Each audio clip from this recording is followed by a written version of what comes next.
Hello and welcome to my podcast. I'm Daji Alvaro. This is my first episode ever. And I will be talking about the Oscars. I want to talk about the Oscars 2025, but I don't want to go deep down into what happened exactly. And I want to analyze more of the cultural experience that the Oscars are. Also, I am a film person, and by that I mean I'm a film student. This is my last semester in film school, and I'm involved with film. So this is one thing that makes me very excited to talk about, especially because the Oscars are really big and there are people involved with film and also people that are not involved, but they like to watch the Oscars. And my podcast in general is not going to be only about film.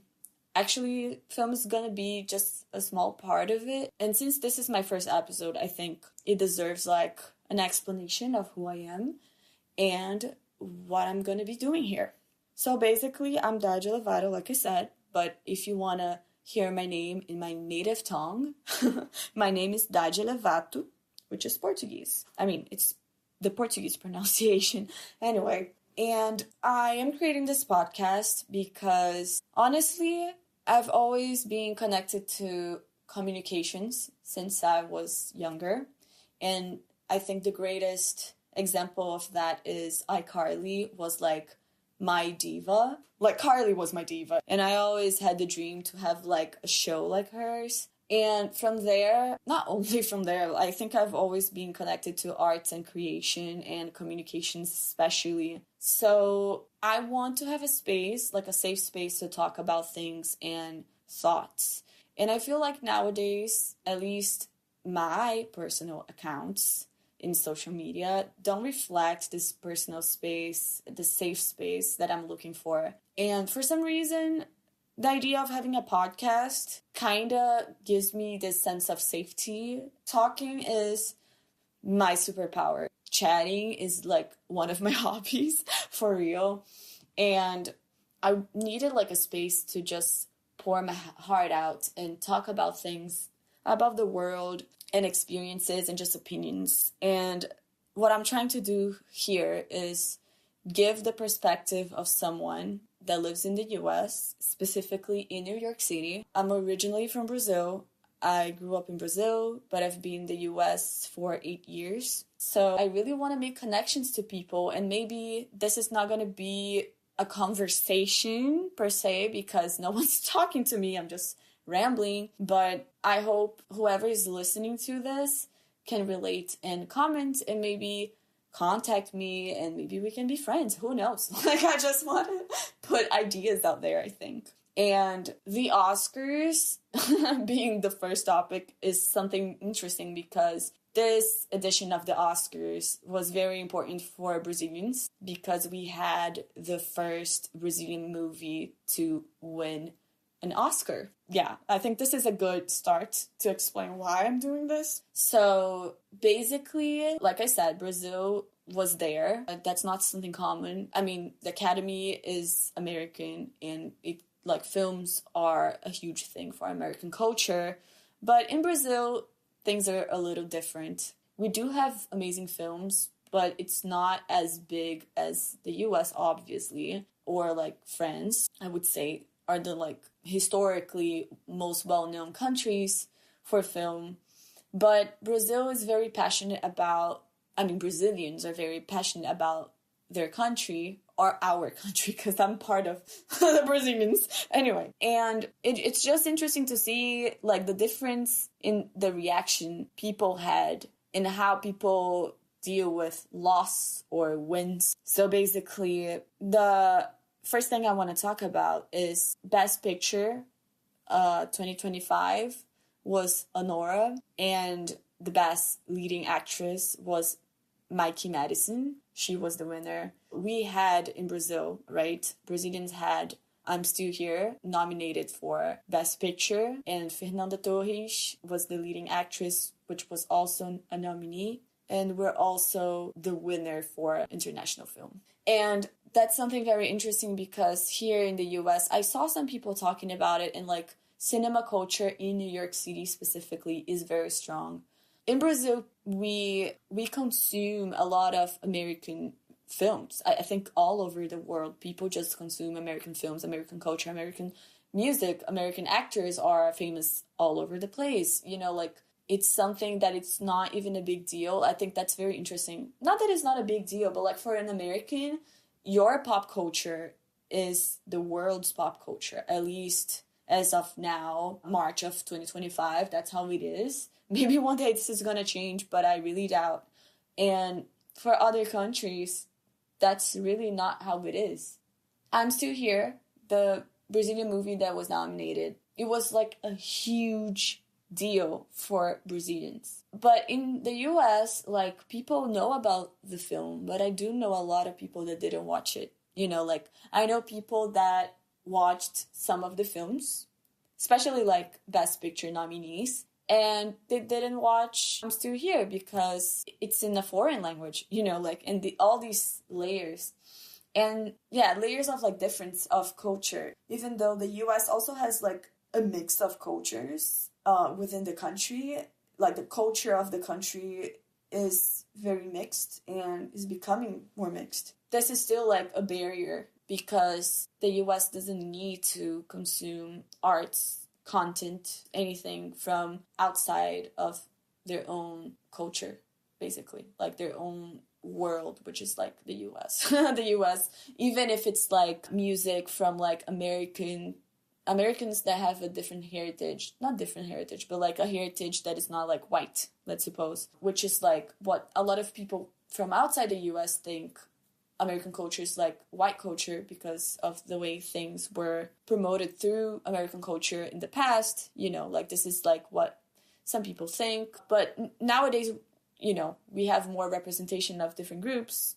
But even then, it's still American. We're talking about people that immigrated to the US and their parents made it work here.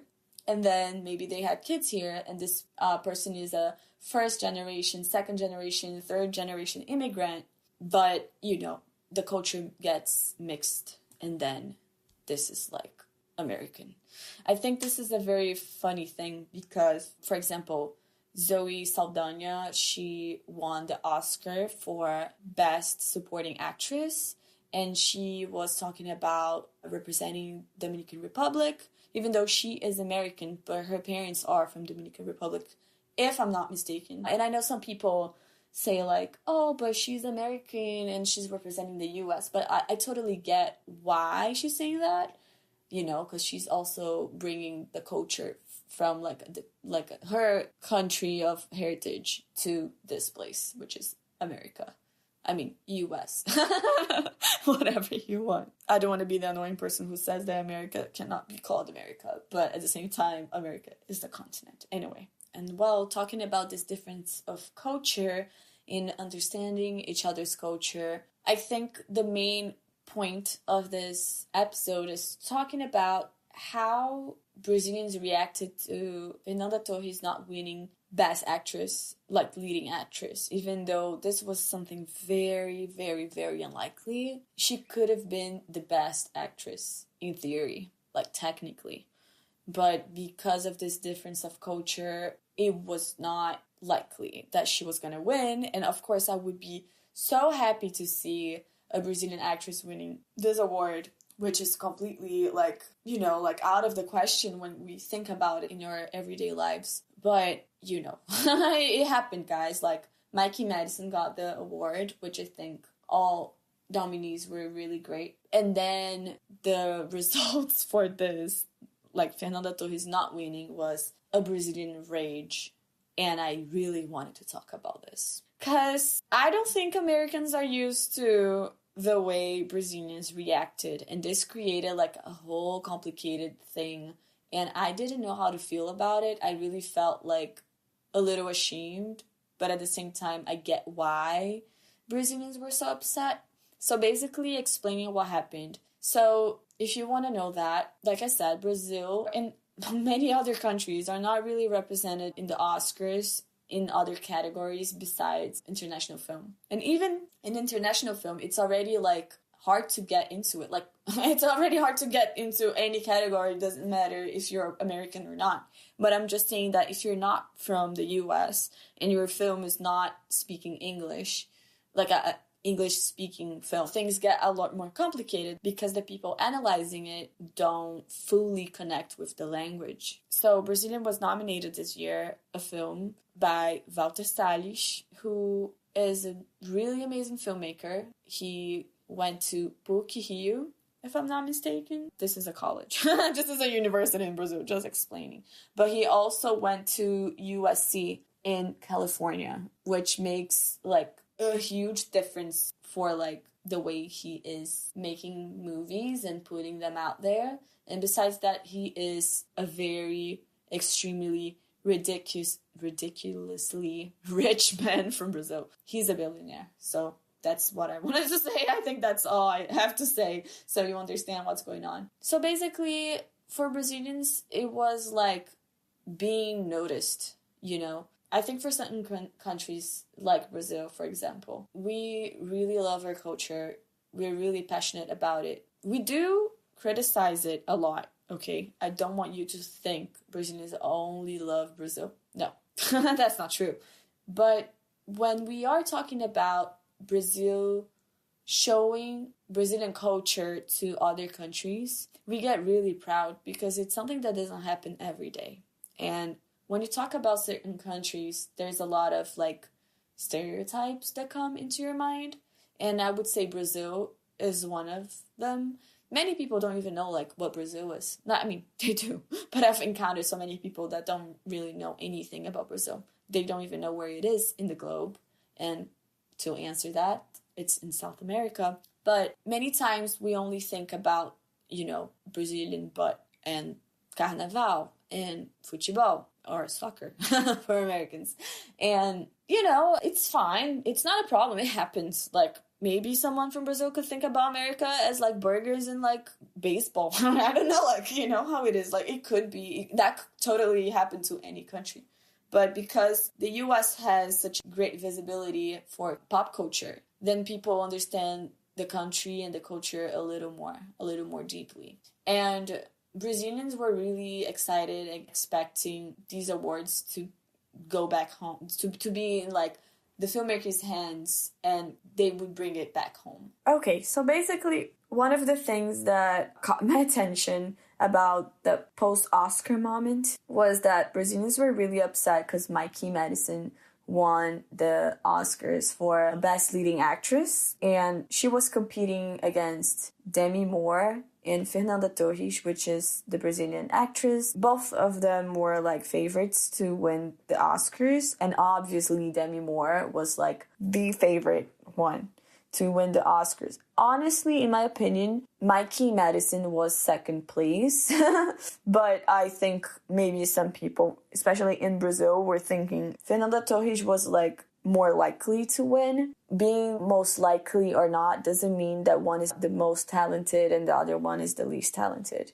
I think it just means, like, considering how the awards work and considering who the voters are and considering that we are talking about films that speak English and then Fernanda Torres was speaking Portuguese during the whole movie, we can expect, like, a certain connection that the viewer, the audience, is gonna have with the characters.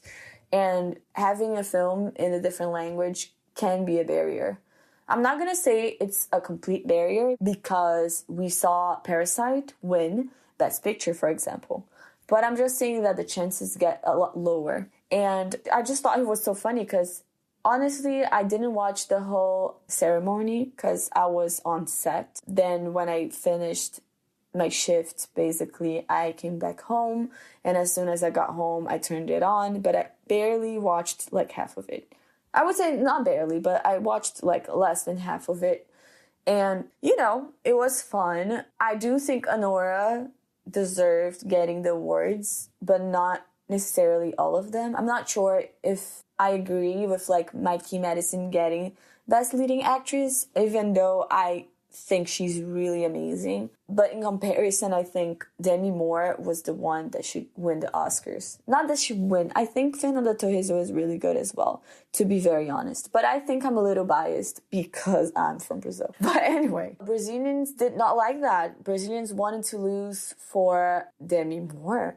And then I don't think the Academy was waiting for a bunch of Brazilians. But when I say a bunch, I say like thousands of Brazilians going into their Instagram account and spamming them in the comments because they posted like a picture saying Honora won best picture or something like that. And then I went to check. I don't even know why I went to check. I was just like scrolling through Instagram trying to see what's going on, you know, like after the awards, who's happy, who's not, who's disappointed, what are people talking about, you know. And then I just see this, and the post had, I don't know, let's suppose it had like 50,000 likes. Then comment section was like 150,000 comments, which is something very interesting. And then when I went to check what was going on, it was just Brazilian rage. Like literally every single comment I saw was from a Brazilian person complaining and raging and saying whatever and yelling and posting memes, but like they were all mad. I only read one comment, one positive comment from someone writing in English. I'm not sure if this person was Brazilian or not. Of course, I didn't go through all comments, but I literally scrolled as much as I could, and then every single one of them was from a Brazilian really mad. And then today I did the same thing because that was yesterday after the awards. And same thing. I only saw one comment, one positive comment. It was also in English. And the rest was only Brazilians, both writing in Portuguese and English. Like, but I could just tell by, you know, username or the way they wrote it or by what they were saying. And I think this is very shocking for me. Like, seriously, like I am from Brazil. Honestly, I feel like every single Brazilian person was mad for like not being represented, not being loved enough, not winning an award, etc. But like we shouldn't be mad about it. Like that's my opinion, honestly. And maybe every single Brazilian person is gonna yell at me and come attack me. Maybe, okay, I saw like this one girl that she's like movies YouTuber, you know, like movie review, pop culture, Hollywood type of thing. And she posted something that I reposted on my Instagram. It was like a quotation from Fernanda Torres. She said like, when a Brazilian actor is nominated speaking Portuguese only, this is already a win. You can pop the champagne, you know, like this is most likely the end goal. If we win one of the awards for a different category besides international film, it's going to be so absolutely breathtaking. But it's just reality. It's not as likely. And then, you know, Fernanda Torres also asked Brazilians to not treat this award as like the World Cup because soccer is like, you know, the biggest sport in Brazil and we are very, very passionate about it. So that's the same energy we have when like we see Brazilians participating in anything else, you know, outside of Brazil. Like from the perspective of someone that is not from there, that's really absurd. That's really crazy that all this like thousands of people are gonna complain because they didn't get an award, which is like, you know, a bunch of people, selected people that are voting and they are selected people. Like what can we do? It's not like the audience choice, you know? And even if it was, I don't know if I'm Still Here would win because people have different opinions, and I think that's the problem with these awards and any awards really, and any sort of like recognition in the arts, because arts are very subjective. It's not like algebra, you know, that it's like only one answer is correct and that's it. That's not how you can treat arts. So I think it's complicated to, you know, go and talk to the Academy and say like, this is absurd. This is horrible. You guys, and Demi Moore and Fernanda Torres were robbed. I don't think that's the way to go, and I think that's a little rude, actually. I think it shows that we don't know how to lose, And it shows that we don't have respect to the other nominees, which for me is very important. I'm talking from a place of like, this is what my moral values say. And besides that, like being someone from the arts, I know how much effort it takes. And I saw so many people attacking Mikey Madison, saying that she was portraying, you know, a whore and things like that. And that's really not cool. And people like complaining about her talking about sex workers during the speech. What's something really nice of, like, it was really nice of her. And the film is about that. So I think she really has to talk about sex workers, because it's the same thing as like in Emilia Perez.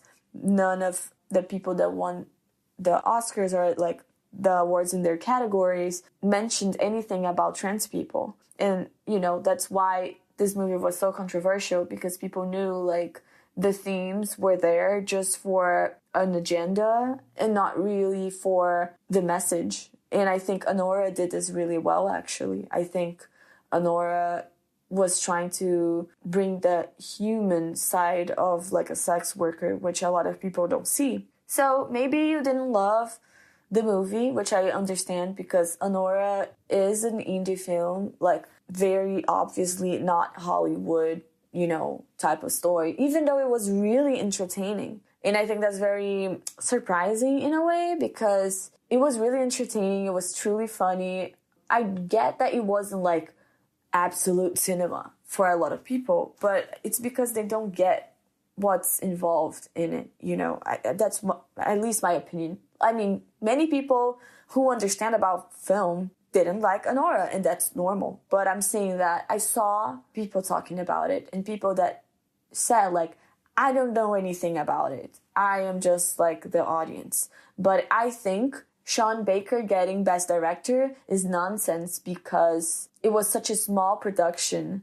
It was such a small, like a simple film. Everything was filmed in location. So he didn't really have to like deal with many things. And that's just not true. That's not how these things work. That's actually showing how he, with a small crew, you know, and like actors that are not like Hollywood A-list stars, he could bring a story together using little resources just on location. Like filming on location is very complicated, because, you know, your creativity is somewhat limited because you're not using a green screen to create whatever you want. You don't have unlimited budget or like a huge budget, and you have just a few people. He did the editing of the film.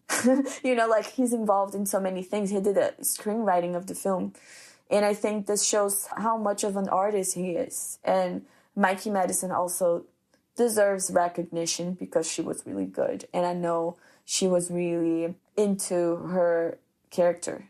You can totally tell. Maybe she did not deserve the Oscars over Demi Moore or Fernanda Torres or whoever you want to give the awards to. But that's literally just personal opinion. And unfortunately, that's how these things operate. So I think that's it. Like, people going and like to their social media accounts. At least Mikey Madison doesn't have a social media account from what I know, which is good because, you know, these things happen. People go there and they cancel they try to cancel or have this toxic behavior towards others, even though that's not necessary. I just feel like you don't have to attack the actor. You know, she didn't do anything wrong. Like, she literally just did her job really well. And then I saw people saying like, oh, she was just twerking on camera, just shaking her butt. And then that's how she got the awards. I saw a lot of people calling Mikey Madison names. And I also saw people saying bad things about Sean Baker's movie because it was the representation of the life of a sex worker. And today I saw this one person's review online about the film, and they were really upset because the movie was treating her, like mistreating her during the whole movie, saying that she doesn't have a chance, showing how like these white men in power, rich men, you know, like were controlling her. She thought it was really horrifying that people thought the movie was funny in any way, especially the moments that Honora is being held down in the mansion. And I just thought that was a crazy interpretation of the film, because everything that this person said, trying to, come up with a point like they are super smart, is basically what the screenwriting was trying to put out there through the film. I feel like a filmmaker doesn't have to be obvious to make a point come to surface, basically. So this person, the viewer, watched the film and understood everything correctly and got really pissed off about the film and thought Sean Baker was, misogynist. Like, he's like criticizing society for doing all those things. But he's showing it through a lens of reality. He's not, making Honora's journey any better than it would be in real life. He's just portraying it through the art of filmmaking and making us, think about it and have this afterthought, especially after the ending, which I consider very sad. It was like a movie that I really liked watching, but I left the theaters and I was really feeling bad. I had this bad feeling inside my chest, and I thought about it, and that's literally the point of the movie. Movies don't have to be happy all the time, and movies don't have to be obvious all the time. And we can just use things that would be shocking in real life and use it in a way through the artistic lens, in a way that it's going to make the audience reflect on it. So basically, the moment that Honora is being held down because her husband ran away, this whole scene, the woman was saying that it was horrifying, it was triggering, and this is not funny, and it's shocking how people thought it was funny, and there was some, in her words, she said unnecessary sexuality, even though that's literally what the script is doing. It's playing with these absurd things that happen in real life and making it, a double meaning scene. Because in the scene, what's literally happening is it looks like the man who's holding Honora down is about to assault her, which doesn't happen, but it's highly indicating that it would have happened in real life, And even Honora in the film thinks she's gonna be assaulted, and that's because she is a sex worker, and automatically people think that's okay.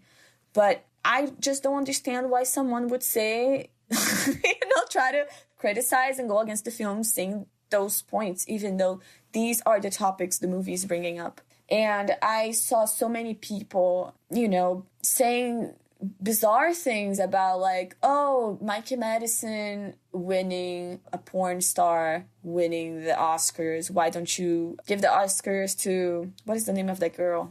Khalifa is her last name.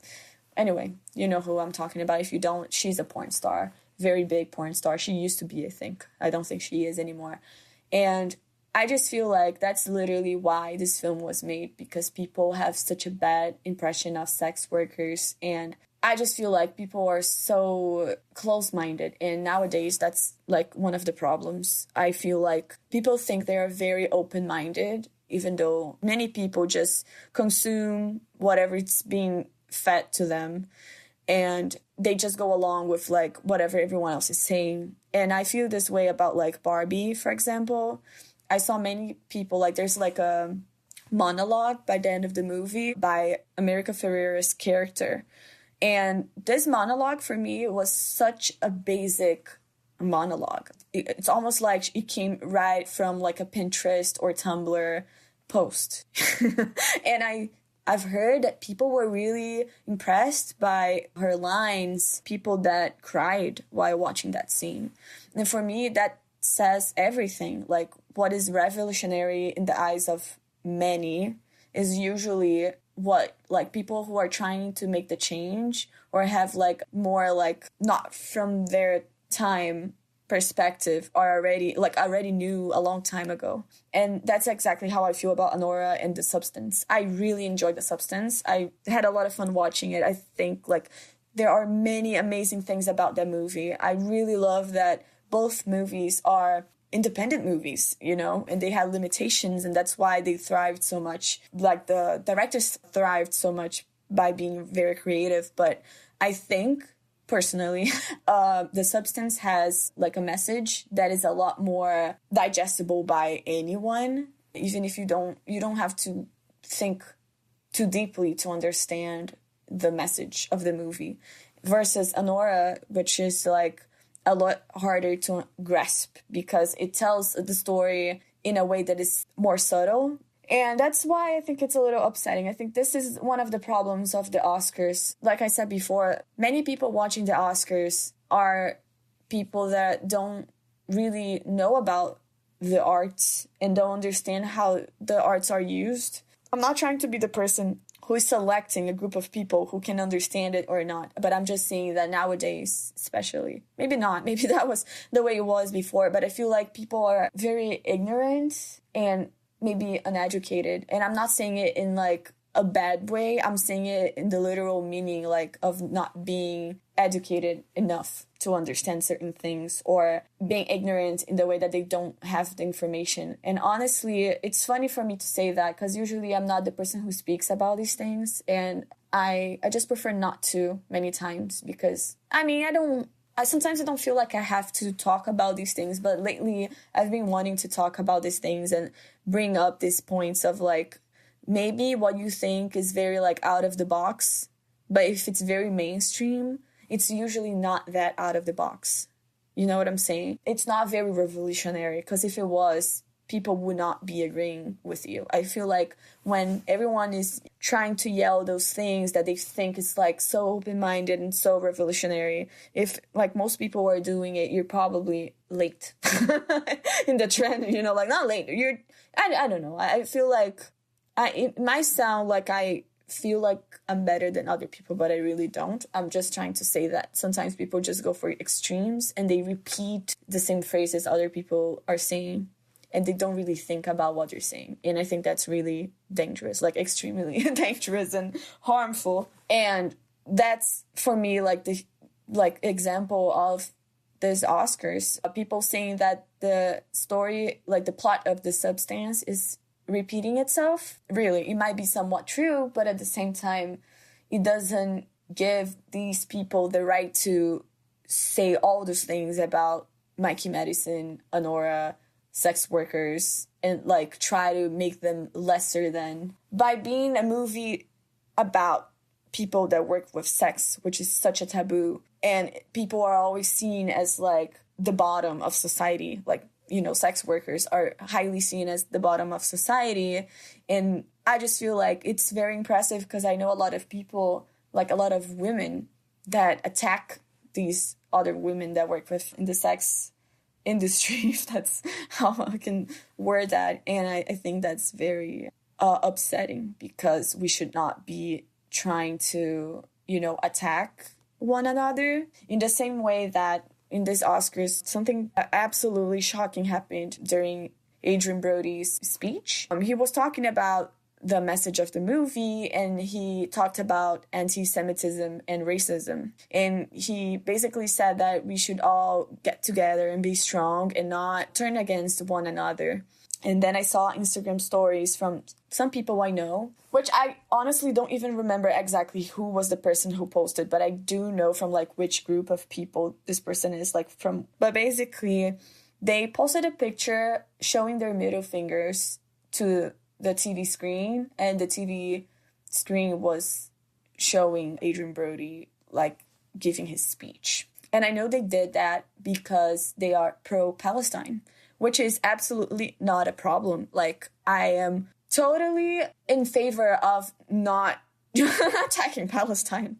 But at the same time, I'm not going to be against Jewish people, and I'm not going to attack them, especially the people. I'm not saying like Israel is an institution. If you don't like Israel as an institution, as like a symbol of power, that's fine. Like, you can have this opinion. But I don't think we should be attacking people personally for whatever they are. And I think that's a recurring thing I've seen in society nowadays, that we try to turn ourselves against each other by saying that you do not support that or you do support that, so you're a horrible person, you should be canceled. Like, no. Like, why are people doing that? I think we should always act from like a place of love and peace and trying to resolve issues instead of fighting. I think that's exactly what makes us weak, is like fighting with each other and pointing fingers.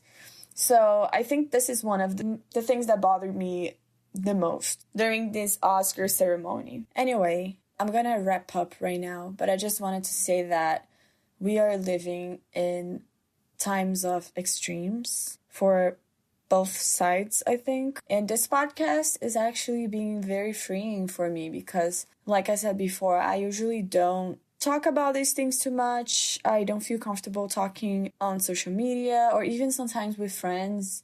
I just feel like we don't have much space to talk about it, or these conversations are not being promoted. I did have like professors in college, for example, that they wanted us to talk about these things and disagree with each other and be okay with disagreeing with each other, or being okay with like partially agreeing with someone and partially agreeing with something that the media is putting out there. But this is not the majority of people.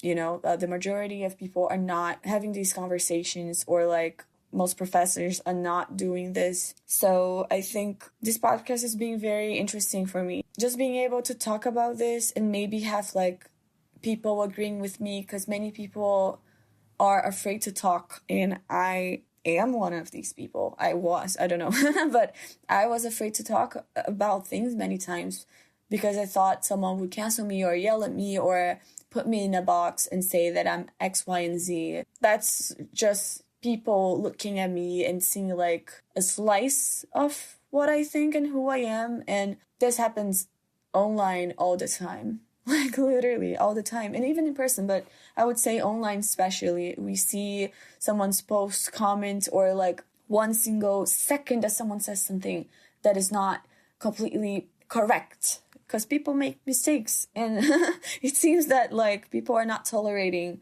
people making mistakes anymore or changing their minds. And this is one of the main things I want to talk about in this podcast. I want to talk about here is that we can change our minds, we can learn, and we can be more tolerant with each other. So yes, I'm talking about the Oscars, but I'm talking about things that are a lot deeper than that.